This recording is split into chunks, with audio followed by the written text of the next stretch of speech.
Well, thank you everybody for joining us. I was really thankful to Ken Powell when he was talking to me about what I would be sharing.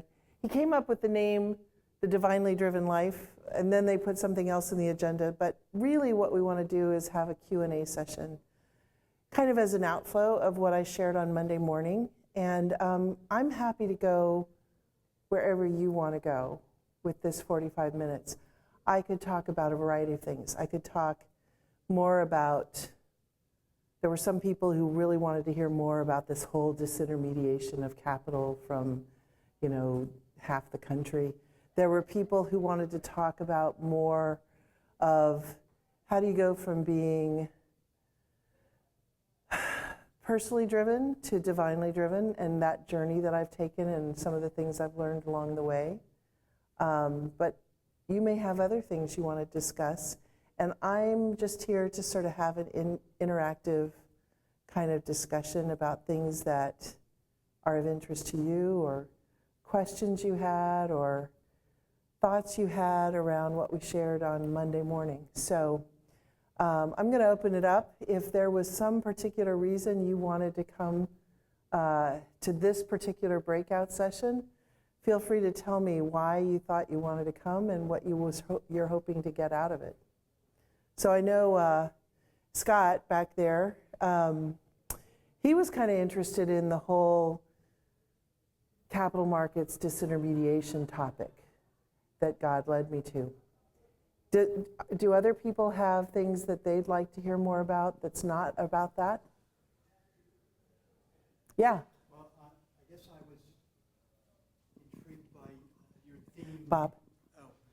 I was intrigued by your theme on Monday morning, the strategic supernatural business. Okay. And the idea of getting out of the boat and getting into the supernatural, and what's holding me back. So right. That kind of thing. So I had shared on Monday morning that even though God showed up in powerful ways, my coworkers weren't experiencing Jesus. And, back when FCCI started, the whole idea of leading your company for Christ, bringing biblical values, treating your employees the way Christ might treat them was pretty radical. But today, my gosh, the whole world, every company feels like they have to have social impact, and they're all about taking care of their employees. And that includes businesses that aren't being led for Christ, as well as those that are.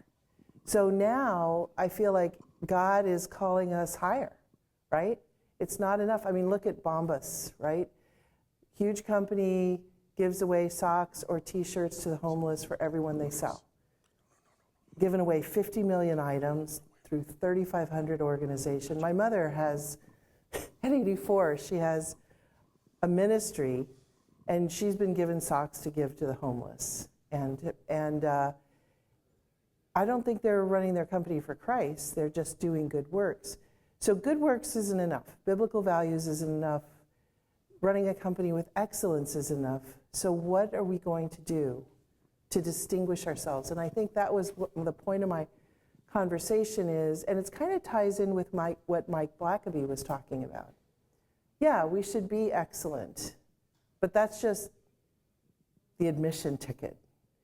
If we're going to reach people for Christ, we're going to have to shift out of our natural abilities and into the supernatural. And so how do you do that? Is that of interest to everyone else? Okay. So when you take on an impossible task, by definition, it's humanly impossible. Now, I spent my first couple of years consulting. As I told you, God told me to be a consultant. I was totally unequipped. I mean, I knew it was an assignment basically that was doomed to fail, in the sense that I had never worked in New Mexico. I had no network. I had no credentials that anybody in New Mexico understood. I had no idea what to say to small business. And the state is like 98% small business. I had no track record, no list of client testimonials, nobody who could vouch for me in the state. And I'm going to be a consultant. And I think the first reaction is run around frantically like a mad woman, networking and getting to know people and that sort of thing. And I did a lot of that, wore myself out. Remember those years? And then, Bill Money in my FCCI group said, I think you need an advisory board. And I was like, well, I could get an advisory board, but what am I going to tell them God has me doing? And so I fasted and prayed for like 8 to 10 weeks. I'm like, Lord, why do you have me consulting? What am I doing this for? And as I told you on Monday, that whole consulting thing was really a deep dive into the New Mexico business community. And it was where God was showing me the condition of New Mexico. And it was like Nehemiah hearing about the condition of Jerusalem. It was breaking my heart. I was seeing behaviors and mindsets. I had clients that I had to let go for non-performance. It's like I'm a terrible consultant. And I was getting progressively more grieved about the situation. And, Bruce Wilkinson has a series that's available to FCCI groups called The Vision of a Leader. And it takes you through the book of Nehemiah, but it basically takes you through it as a template for how, when you get a burden, what you can expect and how God will build that into a vision. And that's what was going on with me. I didn't know at the time. But that's when I got that crazy statement, you're supposed to bring wealth and to fund job creation, grow the economy, so you can transform education and government. And you're like, oh, great, I'm one person and I don't even have any credibility to begin with, so how does that happen? And so at one point in early 2015, the Lord said, I just want you to come and spend 2 hours with me, no agenda. Now, I'm a type A person. That was extremely difficult. And it turned out I was going through a really painful emotional time. Some things had happened that had been revealed to me. I was in great emotional pain around our family. And I just had to sit with God, and he would have to and he just started bringing things to mind. I started experiencing his love, and I had to learn to just sit and be quiet with no agenda. Gradually, I began to thank him. And every day I would write down 10 things I was thankful for. And I was always amazed when I started to write down things I was thankful for, how much had happened in the last 24 hours for me to be thankful for. And that's also from Bruce Wilkinson in The Testing of Your Faith. He said, every morning I would go 1, 2, 3, 4, 5. I said, I'm going to write them down. And what would happen is, as I was thinking, and I would thank him for things that had gone wrong. Because God says, all things work together for good for those who love God and are called according to his purpose. So this looks pretty bad, Lord, but I'm thanking you for it because you're going to work it together for good.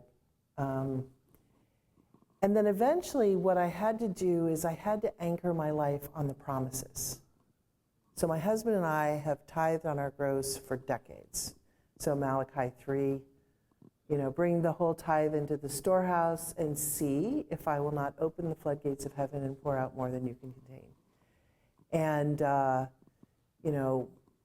I'm your provider. Seek first the kingdom of God and my righteousness, and I'll add all these things to you. And pretty soon I had a list of 10 promises that I would start declaring every day. And it grew to 15. And, it was interesting. I'd be sitting there with my coffee, my journal, and somewhere through the thanking and then the declaring of those promises every day, and a big one, I'm able to do exceedingly abundantly above all you hope and think and imagine. I would start feeling the faith building up in me, no matter how bad the situation was, right? And I got to the point where I actually have to declare things out loud because this is our weapon, right? you can change the atmosphere, you can shift the environment. Death and life are in the power of the tongue. And I started verbalizing out loud a lot of these things. And over time, God did a work where I remember sitting there with my partner who's a pantheist. Bob calls him a druid. Bob's my husband, by the way. And so my Catholic partner calls him Druish. So we have a Catholic, a Druish, and a Christian. And we're the three. I've never worked with all Christians. And I've worked with some of the most high integrity, most amazing leaders. You have to have alignment. And I remember telling my Druish partner at dinner one night with my partners, I believe God's promises are more real than this glass of water. And that's why this is going to work. And you have to start believing and living in the promises instead of in your circumstances. Because the circumstances really, if you're going to walk by faith and not by sight, faith is the substance of things hoped for, the evidence of things not seen. You have to live in that. You have to dwell in that and take every thought captive. So what are some of the ways? So you have to enter into his presence and get out of the natural mind. We always focus on the problems. As I said on Monday, we want to talk to him about the problems when he wants to talk to us about the opportunity. Because in the kingdom of God, nobody's panicked, nobody's worried. Jesus has won. Everything is under his authority. And so the problem is really an opportunity. A huge problem is a huge opportunity. And by the way, every entrepreneur knows a problem is an opportunity. Every great entrepreneur took advantage of this principle, right? You find a problem, it's an opportunity, and if you solve it, that's success. So all these guys running around that don't know Jesus, they're putting a kingdom principle to work. And we've got to take every thought captive. These are ways to enter in his process. Remember when I said Brene Brown, the human emotion researcher, who's very popular now? Her book is Atlas of the Heart or something. She may be a Christian, I don't really know, but of the 87 emotions she's cataloged, someone asked her, what is the best emotion for people to feel? And it's awe and wonder. That's adoration. So if you're struggling, the best place to go is to a place where you can be in awe and wonder of God. Whether that's in worship, whether it's just looking at some of those amazing photos from these telescopes that are floating out, taking pictures of the universe, whatever does it for you, awe and wonder is a great place to live. And this is your private life. Graham Cook says your ministry or in your work flows out of the quality of your devotional life. And so as you're worshiping and giving thanks, sometimes things come to mind and there's a great opportunity to repent and say, oh Lord, I think I missed that yesterday. I think I blew that. I'm just bringing it to you. Put it under the blood. I ask your forgiveness. Please don't let that bear any fruit. Help me to go the other direction. And then another thing that's happened is a listening prayer. We've got a ministry in our church where we sit and as a group we listen. We ask the Lord a question. Jesus is always making intercession before the Father on our behalf, and we will say, Jesus, what are you praying about this? And just wait. Or, how do you see this, Lord? My husband is a worshiper. Sometimes I think he's the only person I know who in this life would rather be worshiping than anything else. Like my husband and my son and I feel like we kind of encroach on what he'd really like to be doing. And when he's not worshiping, he's collating worship music. And I'm thinking, you better be careful about all that collation, because what you do in this life, you're doing. I wouldn't want to be collating in heaven, but so when I get in a big disappointment and I'm like stunned or grieved or whatever, I go to my husband and I say, we need to worship, because otherwise I'm going to go in a bad place. And invariably, when we start to worship, God starts speaking to me. He starts speaking to me. And he starts saying to me, no, you're not seeing this right. This is how I know you had this expectation, but I'm doing this. I know you wanted this, but I'm doing that.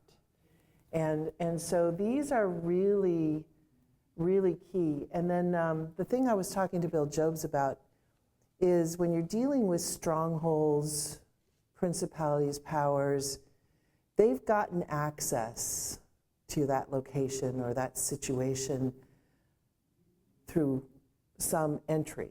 In New Mexico, there was a really bloody, bad history.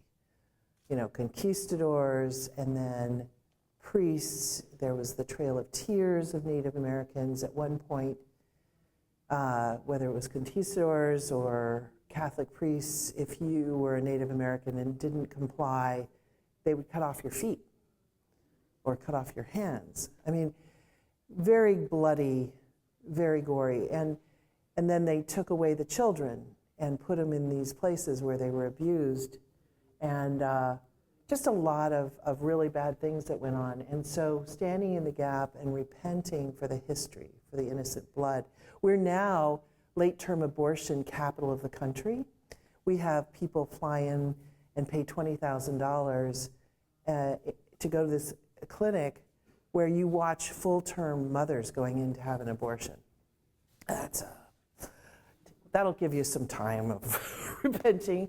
And so, these are kind of the things that I find help me. And then the last thing is just, excuse me for the cough. I think we can get so focused on the problem, we need to focus on His Word. And a lot of times, God will give me a scripture like Deuteronomy 6:10 or Isaiah 35. And Isaiah 35 starts out with the desert blossoming. New Mexico is a high desert, and streams breaking forth in the wilderness, and God building a highway of holiness. And as I start meditating on the word and sort of saying, okay, Lord, how does that work its way out? How does that manifest? He starts giving me images and a sense of His kingdom and how He's going to redeem the land and what it would look like. And I start praying those promises over the state. And you start kind of having this secret life where you see the kingdom in everything instead of the problems. You've got to take negativity, you've got to take negativity out of your thought life. Negativity is not the mind of Christ. And this is kind of what I was saying. Every problem is an opportunity in the kingdom. And look, we have all the authority. So if I'm walking down the sidewalk and I see somebody limping or unable to see, I can say, Lord, that doesn't line up with your kingdom. Lord, I pray that you would heal that person. I don't even have to say anything. Suddenly, you're becoming a living weapon against the work of the enemy. Every problem has a promise and a provision attached to it. You all know there's 30,000 promises in the Bible, and if you ask the Lord, He'll start showing you the scriptures and the verses. Or you can, with all those famous Bible apps, you can just type in a word and see what scriptures come up. But realizing that God, we limit God. God has already got a plan. He's already knows the root of the issue. He knows what His solution is, and He's waiting for us to ask Him or sit and listen so He can tell us what it is. And so that's a whole different mind shift. These are the people that have been most instrumental in my life. I mentioned Bruce Wilkinson. Besides the Vision of a Leader and Testing of Your Faith, which he just redid, and my FCCI group is going through the 2.0, and it is amazing. It's powerful. He also has 5 stages of consecration and a life God rewards. You know, this life is going to determine what we're doing in eternity. And suddenly it'll switch your whole thinking about what you're doing here versus what you want to be doing in eternity if you read that book. It's a real game changer. And Graham Cook is the best guy I know for changing your mindset. There's a video of him speaking for an hour at a conference in 2018. That's a YouTube video. It's available for free. And if you just Google Graham Cook, Wild Love 2018. I guess the conference was Wild Love 2018. In that 1-hour video, he progressively helps you change your whole thought process. And then at the end, he challenges you to listen to it every day for a year. And if you're as desperate as I was, you do it. What's interesting, you say, how could you listen to the same thing for an hour every day, almost every day, for a year? Well, every day I would come and listen, and I had lived another 24 hours, had another set of conversations, had another set of issues, and everything he said would bring all the thinking and everything into a God focus instead of a natural focus. And that 1 year changed now I say things that are in there. I mean, I could practically recite the whole hour.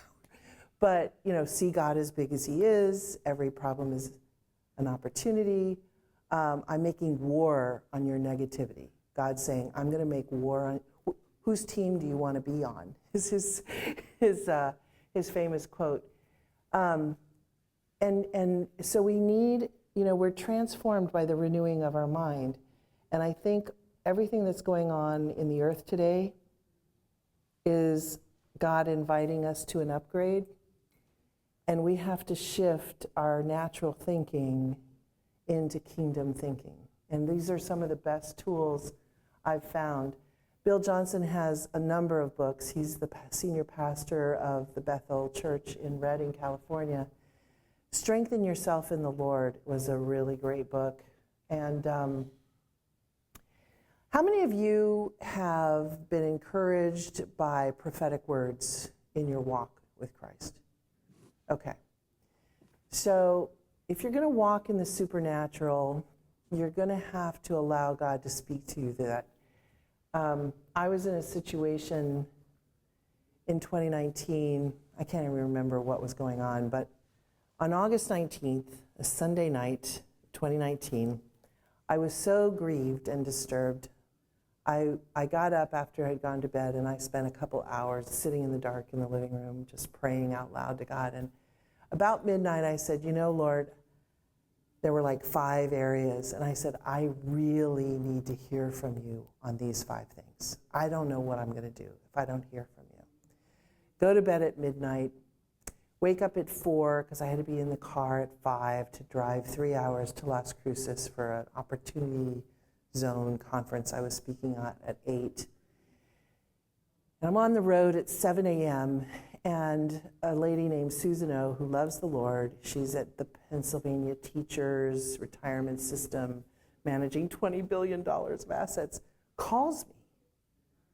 And I have my hands free on, and I answer, and I say, Susan, because I'm thinking 9 a.m. Eastern, public trading, portfolio. This is her busiest time of the day. Why is she calling me? And she said, Deborah, did you get my email? And I said, no, I've been driving. And she said, you need to get my email. The Lord told me you need to read this right now. So I'm at an exit, get off at Elephant Butte McDonald's for a pit stop, go to the email, at 3 a.m. after I'd gone to bed, a prophet in Australia said, "The Lord told me I had to drop everything and send out this word because some of you need to hear it right away." And she went through the 5 points. But the most encouraging point about her word was, and this was Lana Wasser, is she's always saying, many of you, like, I'm not alone. There's all these other people in the same boat. And she's got a real voice into this generation. I think the main thing you need to know is God is always doing a new thing. He doesn't change, but he's always doing a new thing. And you have to stay attuned to the voices of our times.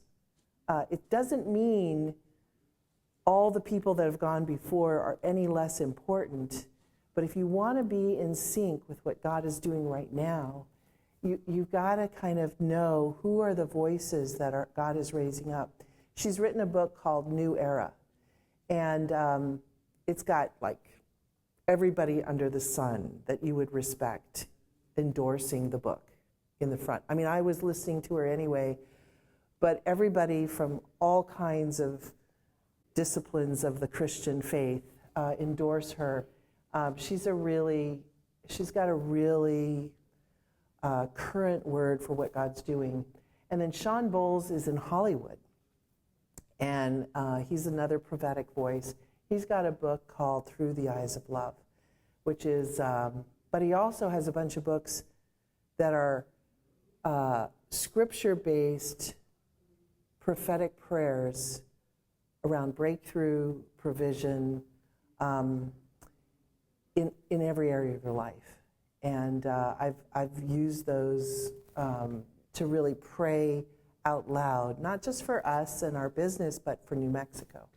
So these are some of the tools that I found that have been very helpful. And then, you know, as I said, you can't walk in the supernatural by yourself. It's too hard. Sometimes I think I'm delusional, right?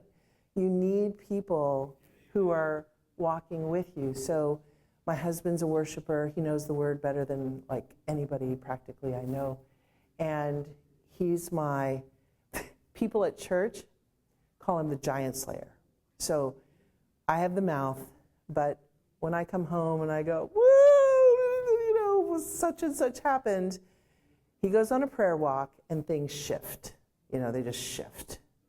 And so that comes in handy. I have a couple of friends that are just spiritual warriors, intercessors. If I am going into any kind of situation, they're the two that I want alongside me. And these people, my husband, these two are constantly sending me things that I don't have time to look up or read. One of the intercessors sent me the Wild Love 2018. My husband constantly sends me different things that he thinks is relevant. And then my weekly FCCI Journey group. You know, I've been sitting next to Bill Money and across from Paul Jew, and that's where I met Birga and Gary and Brian and like 14 other Christian business leaders in my city every week for 10 and a half years. And I love all these other marketplace ministries, and I try to participate in like the faith-driven investor, the private equity. We get on a Zoom call, there's 60 fund managers, they're all guys. I'm the only woman. And so they're trying to get some more, and they're doing a good job, but private equity is a bastion. And so I get on and they're like, oh, Deborah's here, now we can start, you know. But the Journey group, you know, if you're gonna walk in the supernatural doing big things for God, it's not gonna get done in 8 weeks. And you better have some people who are mature, who know you, so that as you talk about what God's telling you to do, especially when it doesn't make any sense, they're kind of the reality check, you know, your husband, your intercessor friends, and your FCCI group. Because, you know, when I'm talking about these capital markets things, can you imagine somebody at church? They're like, what? You know, so you need a Journey group. And then, as I mentioned, you need to be tied into the prophetic voices, the voices that are speaking into what God's doing right now. And then like Brene Brown, you'll find truths that are I don't know if she's a Christian or not, but it doesn't really matter. You know, when she said that, I was like, oh, that makes sense. In God's presence, we experience awe and wonder. I'm going to go to awe and wonder whenever I enter into his presence. And then the one thing I didn't do in the big group that I want to say to you, one of the things that God has been showing me through the secular, through just God talking to me is, you know, technology is accelerating everything, all right? The world has always been changing, but technology is accelerating everything very, very fast. And as boomers or Gen Xers, when God speaks, we're kind of on this wavelength. My husband and I had our son when I was 45, so we have a Gen Zer. We have a 19-year-old in the house who loves the Lord. He is amazing. When he hears from God, it's like, I'm not sure if God was speaking to me, I'd hear it the same way. I've been so excited to see all these younger people at this conference because I think what's going to happen is as God's doing these new things, they're uniquely attuned to hear it and carry it in a way that, you know, boomers, and I feel like I'm alert to these 20, 30, 40-year-olds because when God starts the breakthrough, I'm going to be pulling in the people that he's sent me that are in that age group and set them up to run with it. If I don't, I'm going to be a limiting factor. Do you understand? And I'm not going to walk away because most likely the private equity investors are counting on me. But the reality is I've got to let this next generation come in and really run with their ideas on how to do everything because they're tuned in to the change. They're tuned in to what's coming next. And I'm going to be a limiting factor. And I think more than ever, we've always needed to train up the next generation. We've always needed to bring people along, but we need to step aside and let them run things. You know, give them the guidelines, stay, you know, engaged, but give them their head a little bit to drive some of this stuff forward because I believe they're going to be the differentiators. I mean, I was talking to one guy, and he's not even a business owner. He works, you know, at Northrop Grumman. And he's like, we should be going into a room and whiteboarding all this. And I said, that would be great. You know, they have so much they want to run with. And they could take what we have. They know they need us, but they have the energy and the creativity to run with things. So I think I'm always looking for what God's doing in the 20-somethings, the 30-somethings, the 40-somethings, because they are going to carry, if they're his kids, they're going to carry us into this upgrade, I think. So the main thing is, and this is also from Greya Cook, God is doing something new every day.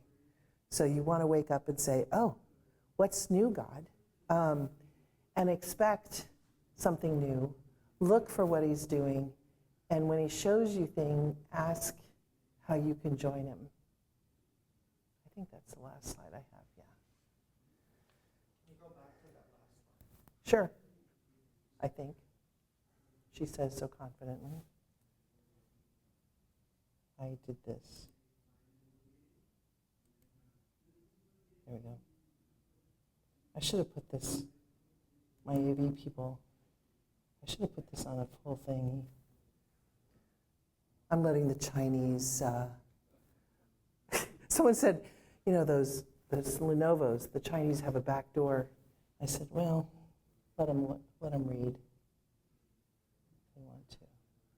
This one? So, what do you think? Makes sense? Have you guys had any experiences that you found were really helpful for changing the way you think or entering into his presence? Which is really having his mind and not our own. Yes? You know, the 2 Corinthians 10:5, you have quoted that already about just take every thought captive and make it obedient to Christ, because the strongholds, right? Everything that sets itself up against the knowledge of God. And so Right. when I think about that, I have literally thought about you have to tackle those lies, tackle them, right? Wrestle Right. them to the ground. Right. And put the authority of God's word over the top of them. And in seasons past, I have literally had to write down, what am I believing? What am I believing right now that is stealing the authority and the truth and the peace and the freedom? Write it down, and then go right next to it. Little lower. Okay. So then write the truth over that, and like what you said already, like start those days off with the promises of God. But in those moments when the enemy is really trying to steal that peace or that presence, call it out. Say Right. what you're believing and then replace it with that truth. But I have often thought about 2 Corinthians 10:5 as truly just tackle it down, right? What is it? Say it what it is. And that's really the challenge, right? How do you take every thought captive? Yeah. It sounds overwhelming, right? But that's what we want. That's where God wants us to live. Right. And not because that's a much better place to be. It's a quality of life issue, right? You were saying something and I got distracted, but that's where the Graham Cook thing, listening for an hour every day, reprogrammed my thinking. And he said, I want you to listen to this every day.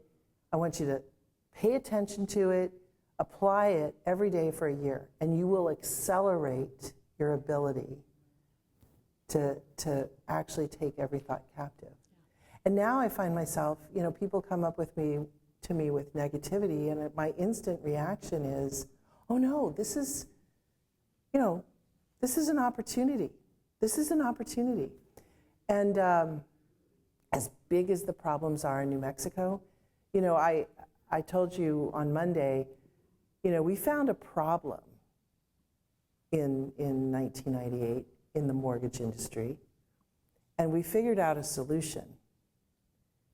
And we grew to a $58 billion publicly traded company with the lowest default and delinquency rates in the country in 7 years. I think what I talked about in terms of this private capital disintermediation from most of the country being concentrated in major markets is bigger.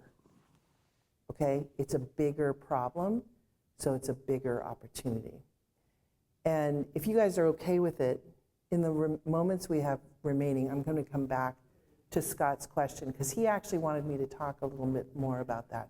Yes, go ahead.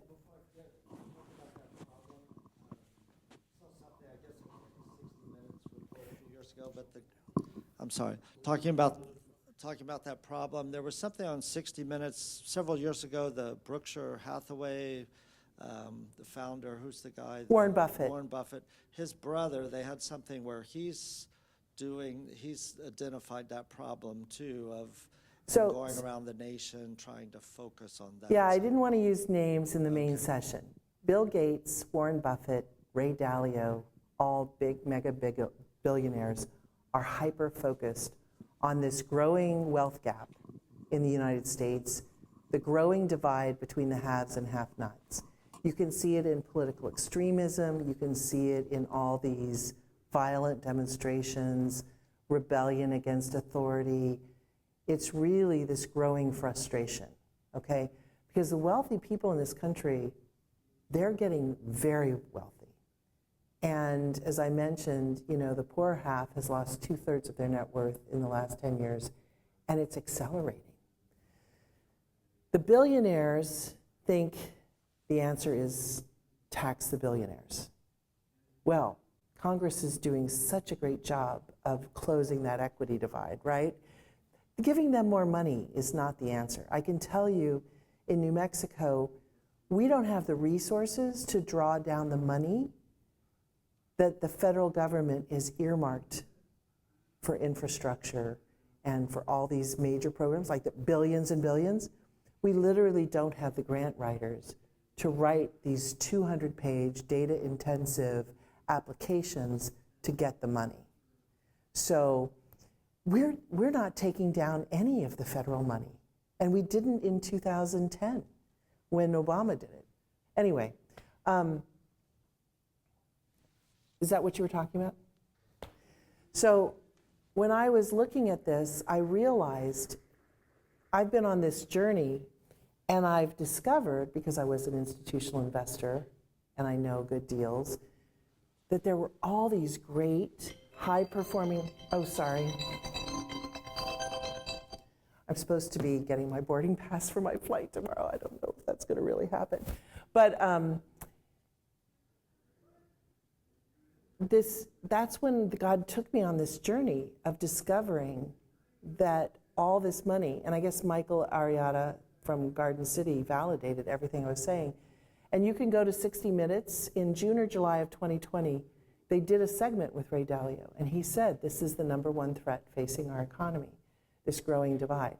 The only solution is to create a pathway for capital into these $100 million private equity funds that are embedded in a community like our company is embedded in New Mexico, that can find all these very attractive risk-adjusted return. It doesn't mean all the deals in New Mexico are good.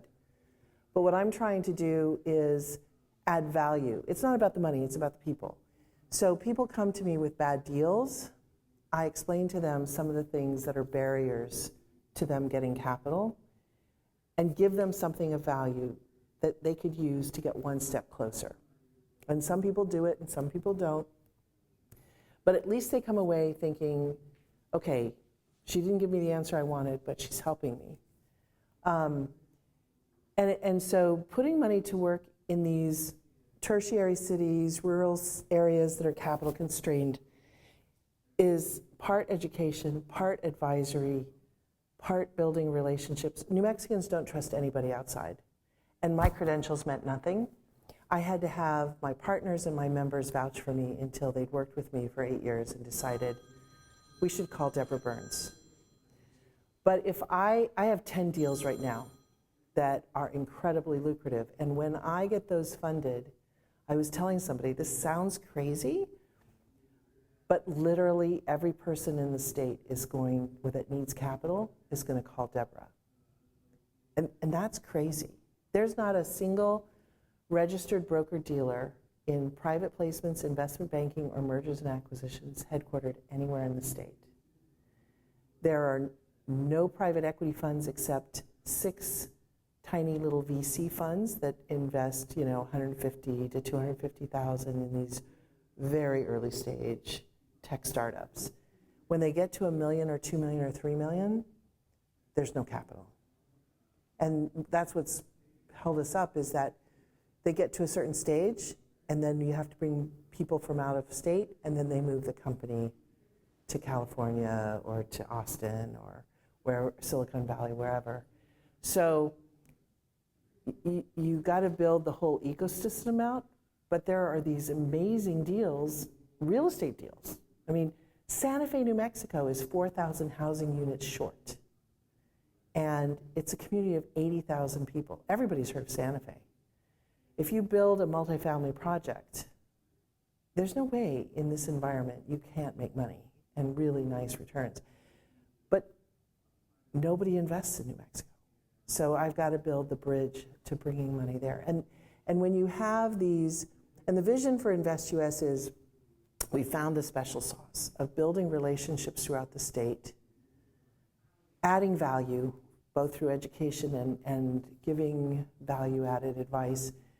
So they call you when they need capital, and you take them through the process of getting to the point where they're ready, because a lot of them need help to do the work they need to do to answer the questions for an investor or an alternative lender. And then you see every deal in the state, and you cherry pick the ones that are the most lucrative. We can do that not only in New Mexico, but we can systemize. You know, we ran a $58 billion company with 225 employees because we had really good systems. Well, you turn that into a process. Now there's an office in Kansas City trying to do things, but they don't have an institutional investor person like me. So you train them and say, okay, let's say it's a 26-step process. You do A, B, C, D, and when you get to E, step E, send us the packet. And I'll review it and do what I do in New Mexico, send it back, you see how far you can go. By the time you start building these local organizations in Jamestown, North Dakota, or Boise, Idaho, or Nebraska, to do what I'm doing in Albuquerque, now they probably have native sons and daughters working on Wall Street. And if they're like me, when I got ready to have a family, I really wanted to come back to New Mexico, be near grandparents and aunts and uncles and cousins, but there was no job for me. I was lucky I found the startup company, but it took me 17 years. Now you can build an entity that can recruit their native sons and daughters back, who have the institutional investment skill sets, the Wall Street skill sets, to run these types of organizations all across the country. Because one of the keys is I speak New Mexican. I could sit down with a Portales dairy farmer who's building a senior living facility, and I have. Comes in his cap, his boots, and I can have a very comfortable conversation. But I can also fly to New York and be grilled by UBS for 2 hours and hold my own. And you need those bridge people, the native sons and daughters in the community, that can shift, gears and speak, investor speak, right? Lender speak for those rural communities and those rural businesses and those rural projects. Because they have great businesses, they have great projects, but when you put those two groups in the room, nothing happens. It never goes anywhere. What's your pain point right now, or what's the bottleneck? Well, what? Getting the technology? So right now, what's happened is I've been talking about this, and everybody agrees with me in theory.